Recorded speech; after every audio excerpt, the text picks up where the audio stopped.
All right, hello everybody. We're going to go over this natural selection worksheet.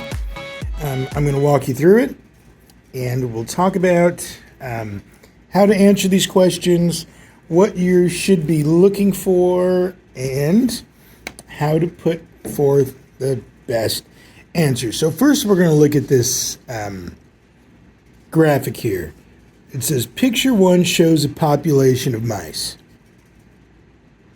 So we see we've got some white mice here, there's 4, and then there are 4 mice. Now the thing to pay attention to is that some of the mice are the same or a similar color to the environment in which they live. All right, picture 2 shows a hawk choosing a mouse to eat. Now this would happen several times over a period of time. So this isn't just a single event. So picture 1 is talking about, there's this population of mice that live in this area. And then one of the things they have to contend with is this hawk that regularly preys on them. So remember, it says this would happen several times over a period of time. Then we go to picture 3, and it shows the mouse population after a period of time. And if we look at the population in 3, it's definitely different from 1 and 2. There is 1 white mouse, and then here there are still 4 mice that are the color of the environment in which it lives. So clearly talking about some that have a bit more camouflage than others. And then it gives you a hint here. It says, look closely. There are more than just white mice in the picture. So 1, describe what is happening in picture 1 through 3. And so remember, this is they're talking about over a long period of time. You have a population, you have a recurring event, and then you have a result. So describe what is happening. And in that answer, I would make sure to give a little bit of before and after. What is it like before? What happens during? What happens after? And then how do you explain it? All right. So number 2, is the overall population of mice different in picture 3 than in picture 1? Explain why. Okay, and if we go back to the picture, and we see in this one, there's 1, 2, 3, 4, 5, 6, 7, there's 8 mice. Now this doesn't have actually just 8 mice in it. This is a representation of an entire population. Let's say each one of these mice could represent hundreds or thousands. So we see that there's a decrease and change in the ratio. So again, this is not representative of just the individual numbers of mice. This represents a whole population. And so that should be the way to look at this. So back to number 2, it says, is the overall population of mice different than in picture 3? Overall, the numbers are different, and there's another difference that you should make note of in number 2. Okay, let's look at number 3. Number 3 says, living things that are well adapted to their environment survive and reproduce. Those that are not well adapted don't survive and reproduce. An adaptation is any characteristic that increases fitness, which is defined as the ability to survive and reproduce. What characteristic of the mice is an adaptation that increased their fitness? Explain. So again, we go back. I'm going to bring this up a little closer. If we look at this diagram,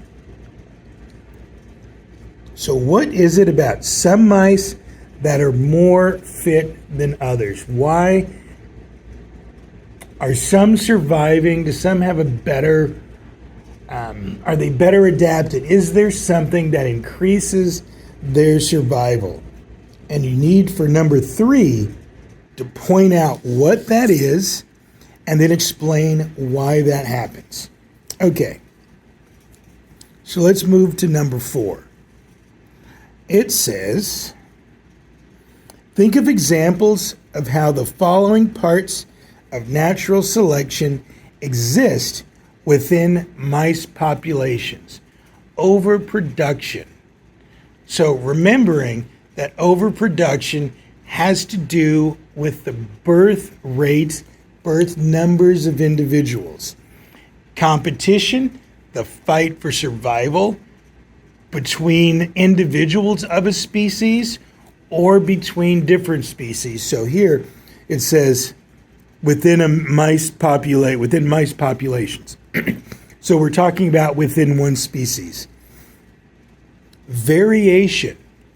Remembering that variation is the differences. They're referring to the differences between individuals, whether it be size, color, it could be the type of teeth they have, or the ears, the fur length, all sorts of things. But the variation between the individuals, that's what they mean by variation. And then as we come to selection, remember it's talking about, when we talk about selection, which genes are being selected for by nature and which genes are being selected against. The ones being selected for are going to increase survival.